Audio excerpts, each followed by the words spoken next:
आप अपने बच्चों को पाठशाला भी नहीं भेज सकते ये जानने के बिना कि वहां पे भी भ्रष्टाचार हुआ है।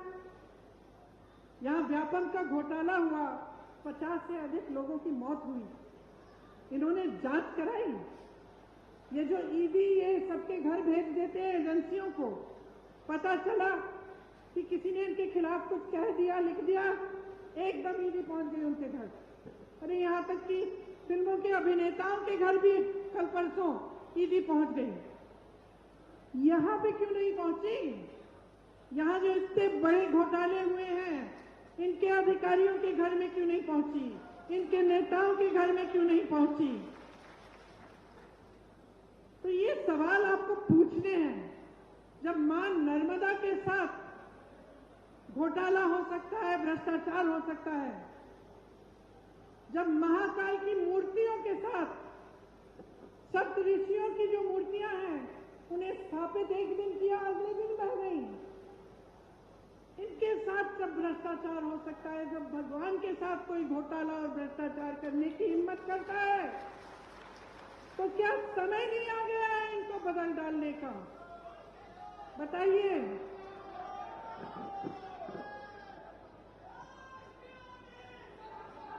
देखिए,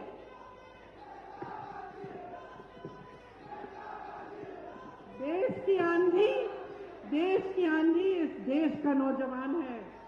जाग जाओ मेरे भाइयों और बहनों।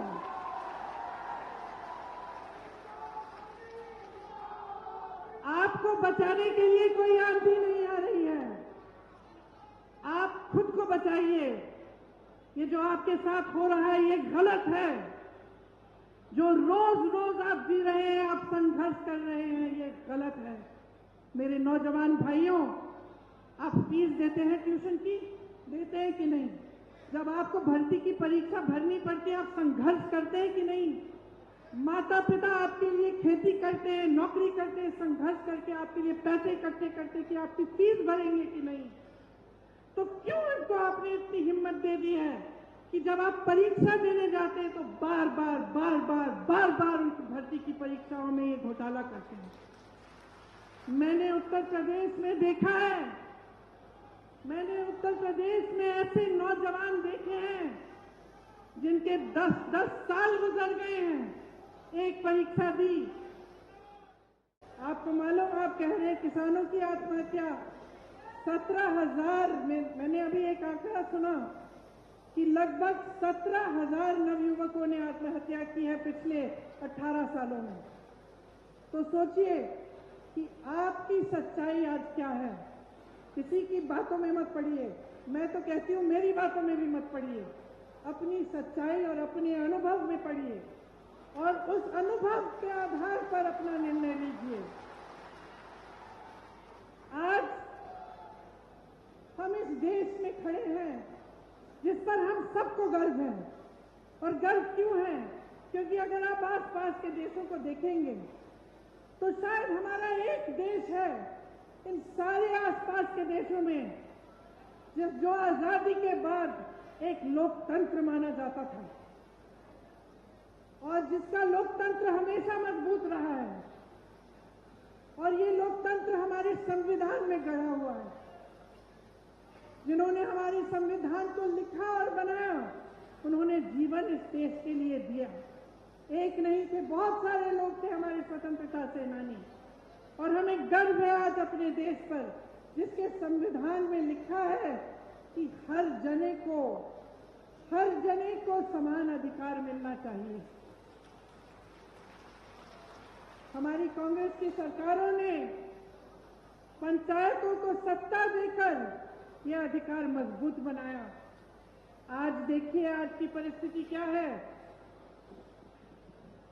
आज तमाम पंचायतों को मुश्किलों में डाल दिया है और जहां हमने पंचायतों के लिए व्यवस्था लागू की, भाजपा सरपंचों के अधिकारों में कटौती ला रही है, आपको कमजोर कर रही है। राज्य भर में आज पटवारी 1 महीने से हड़ताल पर बैठे हैं। जितने भी काम आपको कराने पड़ते हैं सब काम रुक गए हैं। आप भटकते रहते हैं इधर से उधर, उनकी अपनी मांग है, उनको भी सरकार ने सहायता नहीं दी, वे हड़ताल पे बैठे हैं। ये स्थिति है आज यहाँ की। 18 सालों में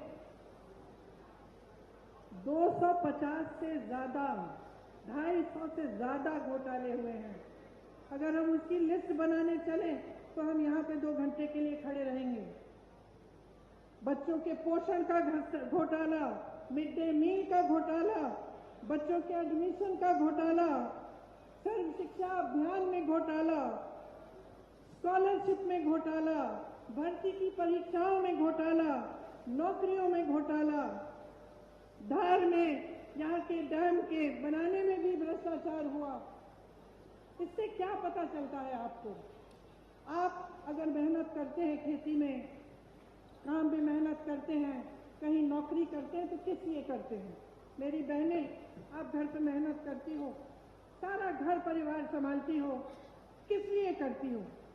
अपने बच्चों की परवरिश के लिए करती हो ना, अपने बच्चों के भविष्य को सुरक्षित करने के लिए।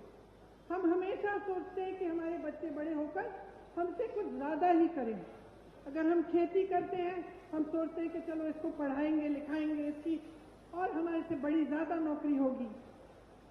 अगर हम कहीं पे नौकरी करते हैं, हम सोचते हैं चलो इसको और पढ़ाएंगे लिखाएंगे ताकि हमसे भी ज्यादा कमाएं, हम बूढ़े होंगे, हमारी देखभाल करें। यही हमारा मकसद होता है। चाहे जितने भी लोग आज यहाँ बैठे हैं, सब चाहते हैं कि अपने बच्चों का भविष्य मजबूत हो, उनकी तरक्की हो। और जब आप सामने देखते हैं कि चाहे पाठशालाओं में, चाहे भर्ती में, चाहे आपकी नौकरियों में, चाहे कुछ भी हो, हर चीज में घोटाला भ्रष्टाचार है, तो कैसे मायूस होते होंगे? तो कैसे आपका दिल मजबूत बने और आप आगे बढ़ते चले जाएं? जब आपने किसी पर भरोसा किया, आपने अपना पूरा भरोसा एक नेता में डाला, एक पार्टी में डाला, और आपको पता चला कि 3.5 सालों से, उससे पहले भी जब इनकी सरकार थी, तो सिर्फ भ्रष्टाचार करते रहे। मैं जानती हूं कि आप में से कुछ लोग हैं जो सोचते हैं कि चलो खा रहा है, थोड़ा बहुत उसको खाने दो, हमारा काम तो करे, है कि नहीं? मैंने बहुत बार सुना है कि लोग कहते हैं चलो कोई बात नहीं, थोड़ा बहुत सब करते हैं, लेकिन कम से कम हमारा काम तो हो रहा है। मैंने बहुत बार कभी सुना है, लेकिन यहाँ तो परिस्थिति है कि खाए जा रहे हैं।